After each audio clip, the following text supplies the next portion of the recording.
যে আজকে পুলিশ আমাকে একটা কাজে এই শাহবাগ থানায় নিয়ে গেছিল। তাদের প্রথম প্রশ্ন ছিল যে হাদি ভাইকে আমি আগে সতর্ক করলাম আক্রমণের ব্যাপারে, আমি কোথা থেকে জানলাম? আমি শুধু এই কথাটা বলেছি, আমি যাত্রাবাড়ি র‍্যাব 10-এ দীর্ঘদিন চাকরি করেছিলাম, আমার কিছু সোর্স ছিল, তাদের মাধ্যমে জেনেছি। আমি হাদি ভাইকে সতর্ক করেছি। হাদি ভাই যদি মনে করতো যে ভাই এগুলো করা যাবে না, নিষেধ করছি ভাই, বিনা বিচারে কিন্তু হাদি ভাইও মারা গেছে, না এগুলো করা যাবে না, এত সুশীলতা চলবে না। আমি সেই প্রশ্নের উত্তরগুলো ক্লিয়ার করেছি ডিসি মাসুদ স্যারের কাছে। আমরা কেন পুলিশের কাছে যাই না, আজকে আপনাদের মাধ্যমে ঘোষণা দিলাম, আমার নামের পাশে কেউ সাবেক পুলিশ সদস্য লিখবেন না। আমি পুলিশকে ভালোবাসি, গতানুগতিক পুলিশিংকে মন থেকে ঘৃণা করি, কারণ এরা চাইলেই অনেক কিছু পারে না, এরা রাষ্ট্রযন্ত্র, রাষ্ট্রের কথায় চলে। আমাদের যারা উপদেষ্টা পরিষদে আছে এরা কোনো না কোনোভাবে ফ্যাসিস্টের দোসর হয়ে গেছে, কোনো না কোনোভাবে তারা কোনো দলের হয়ে কাজ করার চেষ্টা করছে। আজকে আপনারা যে ব্যানারটা দেখলেন, আমি দীর্ঘ 15 বছর চাকরি করেছি, আজকেই শেষ পরিচয়টা দেই। 14-15 বছর চাকরি করেছি। আমার চাকরির জীবনে আমি দেখেছি মিনিমাম 100 ভুয়া মুক্তিযোদ্ধাকে আমি রাষ্ট্রীয় মর্যাদায় স্যালুট দিয়েছি,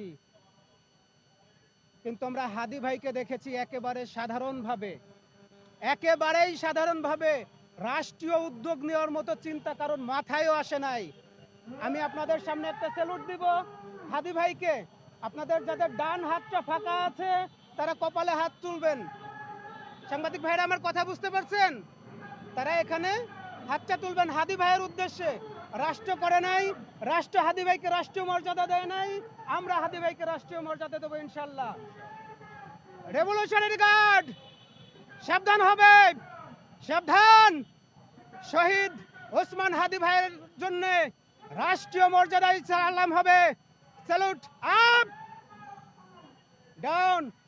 সরকারের যদি লজ্জা থাকে, সরকারের যদি কোনো রকম দ্বিধাদ্বন্দ্ব থাকে, সরকারের যদি মিনিমাম দায়বদ্ধতা থাকে, শহীদ হাদি ভাইয়ের যেন রাষ্ট্রীয়ভাবে মর্যাদা দিয়ে তাকে দাফন করার উচিত ছিল, রাষ্ট্রীয়ভাবে দাফন করার। কালকে আপনারা দেখেছেন দাফন যখন প্রধান উপদেষ্টার ভাষণটা শেষ হয়ে গেল, পুরো প্রোটোকলটা ভেঙে পড়েছে, গাড়িটা আসতে পারতেছিল না।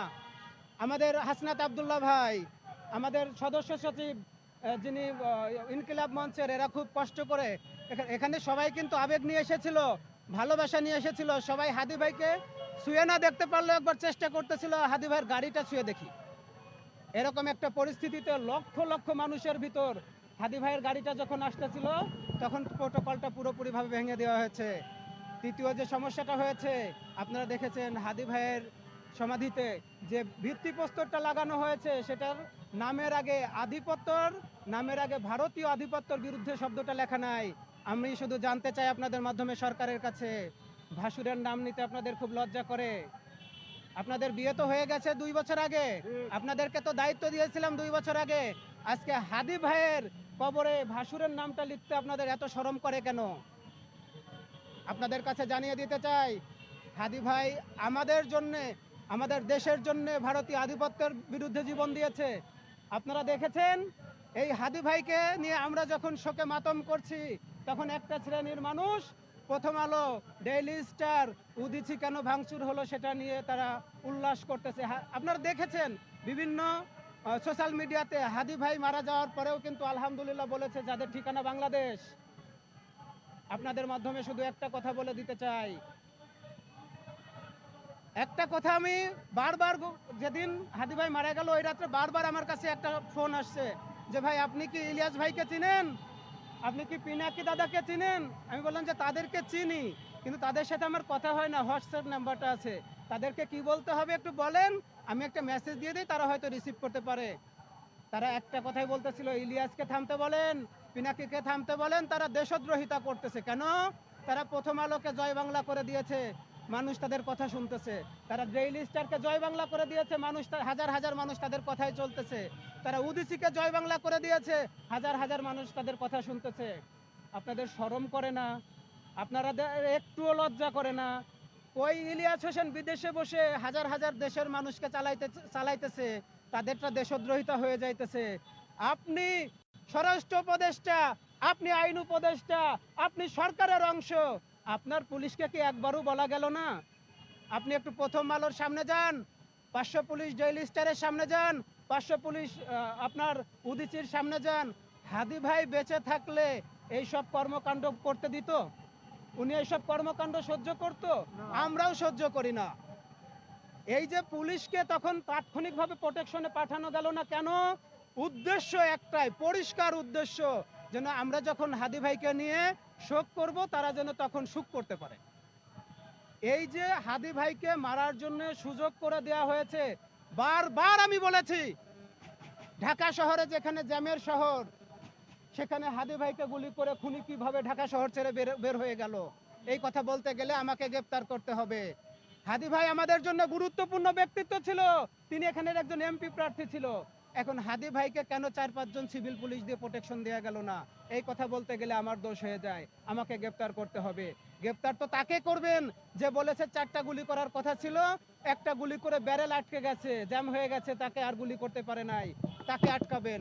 কোন পথ দিয়ে, কার সহযোগিতায় খুনিরা এই দেশ থেকে বের হয়ে গেছে, এই সংবাদ যারা দেয় তাদেরকে গ্রেফতার করবেন। আমি হাদি ভাইকে সতর্ক করেছি, হাদি ভাই যখন পুলিশের সহযোগিতা নেয় নাই, আমি হাদি ভাইকে বলেছি আমি নিজে থাকবো আপনাকে প্রোটেক্ট করার জন্য। বলেন এটা আমার অন্যায় হয়েছে? আজকে পুলিশ আমাকে এখানে ডিসি মাসুদ স্যার ডেকে নিয়ে আমাকে জিজ্ঞাসাবাদ করে যে আমি কোনো না কোনো ভাবে যেন এই ব্যাপারটা পরিষ্কার করি। আপনাদের সামনে পরিষ্কার করতেছি যে এটা পুলিশের অদক্ষতা ছিল। পুলিশ চেয়েছিল হাদি ভাইয়ের খুনিকে গ্রেপ্তার করতে, কোনো একটা অদৃশ্য শক্তির কাছে তারা মাথা নত করে এটা গ্রেপ্তার করে নাই।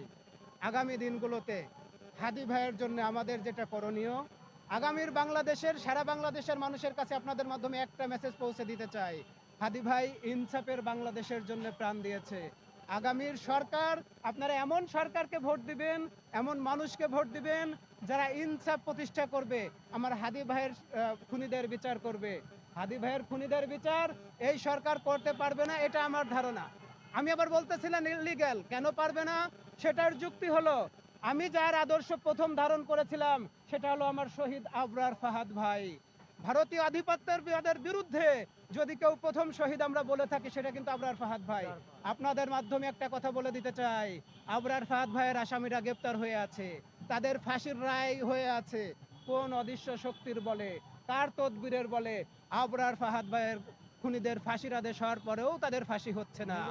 আমি সরকারকে বলে দিতে চাই আগামী 15 দিনের ভিতর আপনাদের যত আইনি জটিলতা আছে সব আইনি জটিলতাকে পাশ কাটিয়ে, সব আইনি জটিলতাকে সমাধান করে আবরার ফাহাদ ভাইয়ের খুনিদেরকে ফাঁসিতে ঝুলান।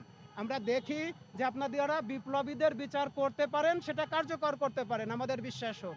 ওসি প্রদীপের নাম আপনাদের মনে আছে, যে একদম বিনা বিচারে শত মানুষকে ক্রস ফায়ার দিয়েছে।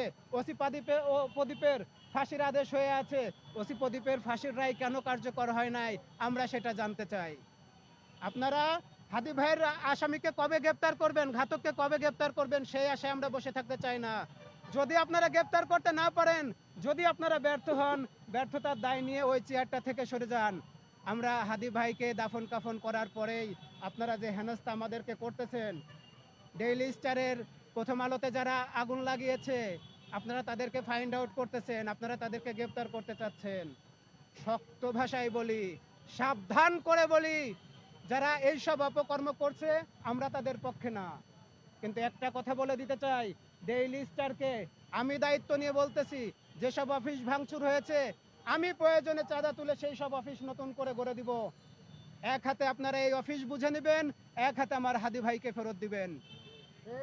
এটা ভাঙচুরের সাথে যারা জড়িত, আপনি বলতেছেন মৌলবাদ, এই মৌলবাদ শব্দটা ইন্ডিয়ান শব্দ। আমরা কখনো বলেছি যে দাড়ি টুপি যারা আছে এরা মৌলবাদ?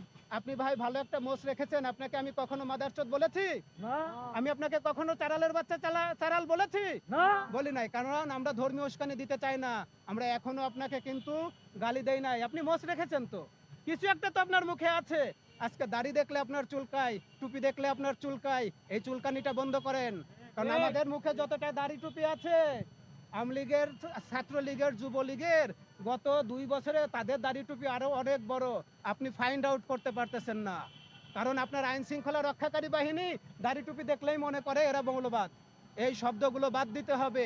এই শব্দগুলো বাদ না দিলে আপনাদের কপালে এতটুকু দুঃখ থাকবে। আমরা দেখেছি যে অল্প কিছু মানুষ এসে আমাদেরকে উস্কানি দিচ্ছে। আমরা যদি আপনাদেরকে মারধর করে থাকি, এটা দোষ আমাদের মব। আপনারা মব বলে মব শব্দটাকে যেন একদম জাতীয় শব্দ করে ফেলেছেন। হাদি ভাইকে গুলি করে মারলে কিছু একটা তো হয়। হাদি ভাইকে গুলি করে মারলে, বিপ্লবীদেরকে কোপাইলে, বিপ্লবীদেরকে হুমকি ধামকি দিলে, তাদের জীবনের নিরাপত্তা না দিতে পারলে কিছু একটা তো হয়। একটা কথা সাবধান করে বলে দিতে চাই, আমরা দেখেছি আবুল সরকার গ্রেপ্তার হওয়ার পরে আপনারা বলেছিলেন 20 লক্ষ বাউল রাস্তায় নেমে আসবে। সম্ভবত আপনাদের কলকিটা খাওয়ার পরে ঘুম ভাঙতে দেরি হয়েছিল, আমরা মাত্র 200 জন লোক রাস্তায় দেখেছিলাম। সেটা আবার কি হয়েছে, মানিকগঞ্জে একটা সমাবেশ হচ্ছিল বাউলের পক্ষে, আমাদের 4-5 জন পোলাপান ওই দিক দিয়ে যাচ্ছিল, ভয়ে আপনারা পুকুরে নেমে গেছেন, ওপারে গিয়ে দেখেন লুঙ্গি নাই।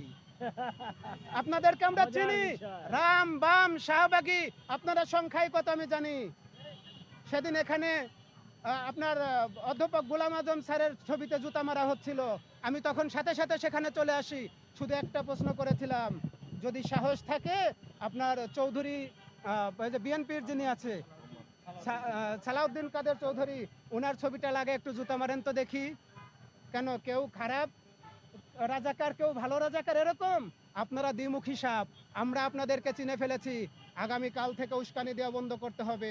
ডেইলি স্টার, প্রথম আলো আমরা তৈরি করে দিব, কথা দিচ্ছি। আমরা এর পক্ষেই না। আপনারা শুনেছেন ময়মনসিংহে সম্ভবত একজন মানুষকে ধর্মীয় অবমাননার অভিযোগে পুড়িয়ে মারা হয়েছে। এটা কোনো মানুষ করতে পারে? হোক সে মুসলিম, হোক সে খ্রিস্টান, হোক সে হিন্দু, এটা কোনো মানুষের কাজ?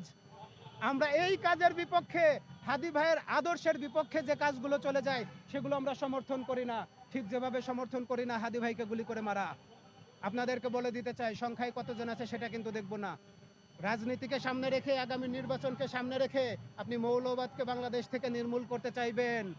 এই দ্বিমুখী সাপগুলো যখন গর্ত থেকে বের হয়ে আসছে, আমরা জানি আপনারা বিষধর সাপ, এখন কিন্তু আর লেজে পাড়া দিব না, সরাসরি ঘাড়ে পাড়া দিয়ে ধরে রাখবো, যাওয়ার সুযোগ পাবেন না। আগামীকাল থেকে চ্যালেঞ্জ থাকলো, বাংলাদেশের যত বড় বাম সংগঠনের হোক, যত বড় রাম সংগঠনের হোক, আপনারা যদি ভারতীয় আধিপত্যকে বাংলাদেশে দ্বিতীয়বার দাঁড় করাতে চান, বাংলাদেশ পন্থীদের হাতে এমন মার খাবেন, পায়জামার নিচেই কিন্তু আর কোনো কিছু আস্ত থাকবে না। কারণ আমরা বাংলাদেশপন্থী কথা বলতে গেলে, বিপ্লব করতে গেলে যদি আমাদেরকে জীবন দিতে হয়, আমরা জীবন দিতে প্রস্তুত আছি। আপনারা ভারতীয় আধিপত্যবাদকে দাঁড় করাতে গিয়ে, ভারতীয় ন্যারেটিভ দাঁড় করাতে গিয়ে, বাংলাদেশের বিরুদ্ধে গিয়ে আপনার দেশদ্রোহিতা করে আপনারা মার খেতে রাজি আছেন কিনা আসেন একটু সামনাসামনি বুঝি। আর যদি না থাকে, উস্কানি দিবেন না, মৌলবাদী শব্দটা ব্যবহার করবেন না, মব শব্দটা ব্যবহার করবেন না। আমাদের প্রায় 2000 শহীদের রক্তের বিনিময়ে এই বাংলাদেশ তখন মব হয়েছিল না? সারা বাংলাদেশে লক্ষাধিক মানুষ গুলি খাইছিল, বিভিন্নভাবে লাঠিপেটা করছিল, অ্যাসল্ট হয়েছিল, হসপিটালে ভর্তি ছিল, তখন মব হয়েছিল না? দিগন্ত যখন বন্ধ হয়ে গেছিল, দিগন্তের সাথে আপনারা জানেন আমাদের মাহমুদুর রহমান মান্না স্যার, তাকে রক্তাক্ত করা হয়েছিল, তখন মব হয়েছিল না? আমরা শুধু এই বাংলাদেশে দাঁড়িয়ে সাম্যের কথা বলতে চাই, আমরা এই বাংলাদেশে দাঁড়িয়ে ইনসাফের কথা বলতে চান। আপনি বাংলাদেশের একজন ভোটার, আমি বাংলাদেশের একজন ভোটার, আপনার আমার সমান অধিকার। আপনি হিন্দু হন, আপনি বৌদ্ধ হন, আপনি খ্রিস্টান হন, আপনি এই দেশে নিরাপদে বসবাস করবেন। শুধু দাদার কথাই উস্কানি দিবেন না। চেতনা, মব, এই শব্দগুলো এক জায়গায় করে একদম আপনাকে ভরে দিব। সাবধান হয়ে যান, ভালো হয়ে যান। সামনে নির্বাচনটাকে সুষ্ঠুভাবে হতে দেন। আমরা চাই বাংলাদেশ গণতান্ত্রিক প্রক্রিয়ায় এগিয়ে যাক। যদি বেশি বাড়াবাড়ি করেন, আবারও বলি, আপনার কোনো দাদা আপনাকে ঠেকাতে পারবে না, মোদি এসে আপনাকে ঠেকাতে পারবে না, চা বিক্রেতা এসে আপনাকে ঠেকাতে পারবে না। আপনি কার বলে লাফাচ্ছেন বাংলাদেশের মাটিতে দাঁড়িয়ে আমরা জানি। আপনাদের পা চূড়াবালিতে আটকে গেছে। আপনারা গতকাল দেখেছেন, আপনারা যাকে মারতে চেয়েছিলেন সে মরেও যেন লক্ষ লক্ষ মানুষের অন্তরে রয়ে গেছে। আমরা দেখেছি একজন সাধারণ মানুষ, যার কোনো জেলা পর্যায়ের একটা কমিটি ছিল না, যার কোনো কর্মী ছিল না, বাতাসা মুড়ি নিয়ে এসে আপনার প্রচার প্রচারণা করেছে। প্রায় 1.5 কোটি মানুষ সেখানে জড়ো হয়ে গেছে। আপনাদের হুঁশ ফিরে না? আপনাদের কলকের যে ঝিমটা এখনো যায় না, আপনারা এগুলো বাদ দিয়ে দেন। আপনারা এগুলো বাদ দিয়ে একটু গোসল করেন, আপনারা একটু ফ্রেশ হন, আপনি একটু ফ্রেশ হয়ে সুস্থ মাথায় আমাদের সাথে বসেন, আমাদের সাথে বসে কথা বলেন। আমরা তো আপনাদের বিপক্ষে না, আমরা কোনো মবের বিপক্ষে না, ঠিক আমাদের জীবন যেটা আমরা হারাতে চাই না এটার পক্ষে না। হাদি ভাইয়ের খুনিদের না ধরা পর্যন্ত সারা বাংলাদেশের আনাচে কানাচে যত বিপ্লবী আছে, হাদি ভাইয়ের জন্য যদি এক ফোঁটা চোখের পানি ফেলে থাকে, হাদি ভাইয়ের জন্য একটু মন খারাপ হয়েছিল, ওই ব্যক্তিকে গ্রেপ্তার তো দূরের কথা, ওই ব্যক্তিকে 1 মিনিটের জন্য হেনস্থা করলে আমি সেখানে হাজির হয়ে যাব ইনশাআল্লাহ। সাবধান হয়ে যান। আপনার স্বরাষ্ট্র উপদেষ্টাকে সাবধান করে দিলাম। আজকে যারা আমাদেরকে হেনস্থা করতে চান, বিভিন্নভাবে হেনস্থা করতে চান, আইন আমাদেরকে বুঝাতে চান, ওই আইন আমরা পড়ে আসছি, ওই আইন আমরা জেনে আপনাদের সামনে কথা বলে আসছি। আপনারা হাদি ভাইয়ের খুনিকে গ্রেপ্তার না করা পর্যন্ত কোনো বিপ্লবীকে আপনারা মব বলে তাকে গ্রেপ্তার করতে যান, আমরা আপনার সাথে বুঝে নেব।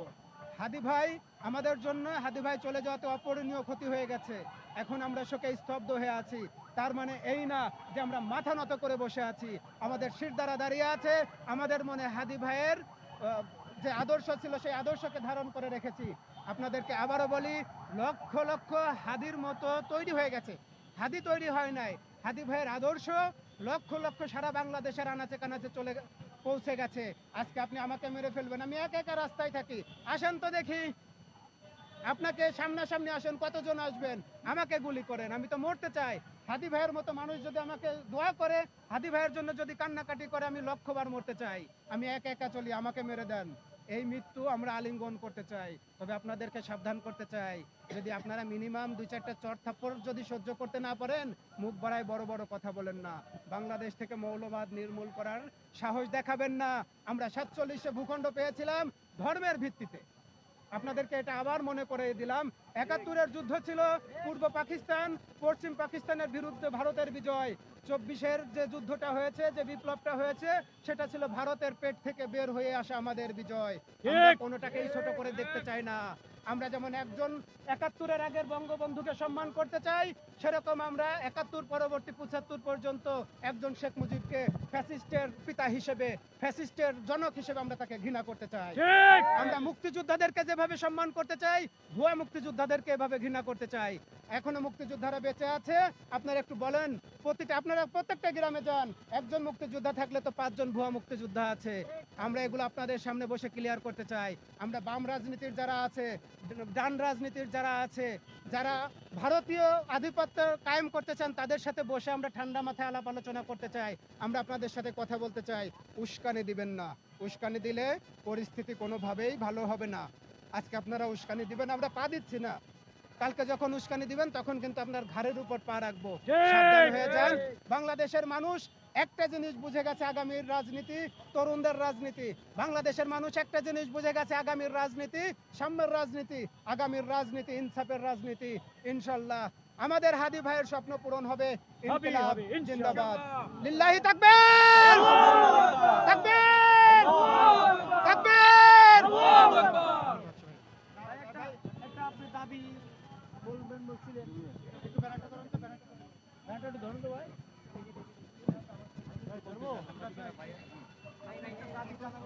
দেখেন, যে দাবিগুলো আসলে আমি উপস্থাপন করতে চেয়েছিলাম, এটা সরকারকে আসলে সরকারকে একটু ভালো মন মানসিকতার হতে হবে। সরকার যখন একটু ভালো মন মানসিকতার হয়ে যাবে, তখন আমাদের এই দাবিগুলো পূরণ করা সহজ হয়ে যাবে।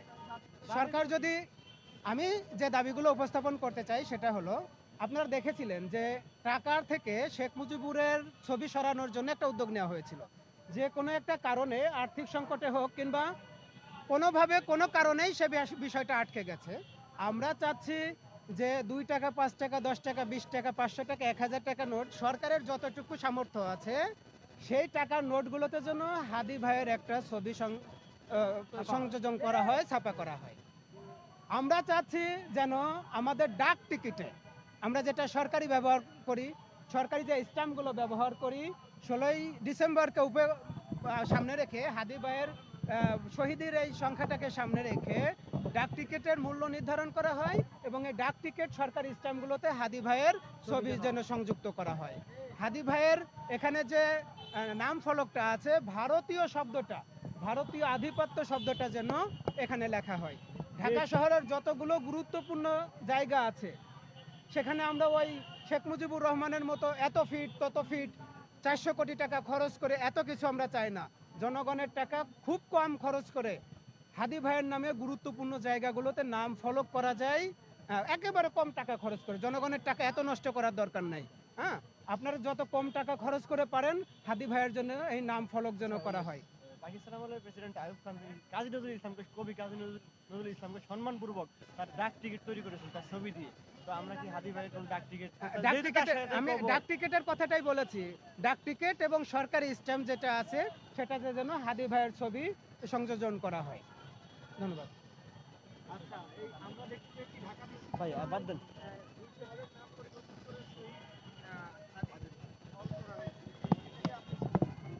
না, এটাকে তো শতভাগ সমর্থন করি। আমি মারা গেলেও যেন দু একটা নাম এরকম হয়, সে আশাই আসলে বুক পেতে দেয়। আমি মারা গেলেও যেন লোকজন আমাকে একটু শহীদ বলে, আল্লাহ যেন আমাকে কবুল করে, সেই আশাই আসলে গুলির সামনে বুক পেতে দেয়। যেভাবে ছাত্ররা এই নাম ফলক তৈরি করেছে সেভাবে যেন এটাকে কাগজ কলমে পরিপূর্ণ করা হয়। দেখেন, আমি হাদি ভাইকে ভালোবাসি, হাদি ভাইয়ের পক্ষে কথা বলবোই। আপনারা একটু জ্বলে গেলে আমার কিছু করার নাই। যারা বাম সংগঠনের আছে তাদের অফিসগুলো একটু জ্বলে গেলে তারা তো তাদের পক্ষে কথা বলবে, তাই বলে আমরা মবের পক্ষে নই। আমি তো মনে করেছিলাম প্রথম আলো, ডেইলি স্টার এটা মনে হয় পত্রিকা, এটা মনে হয় পত্রিকার অফিস। যখন আগুন দেওয়া হলো তখন দেখলাম যে না, এটা সাপের গর্তের মুখ।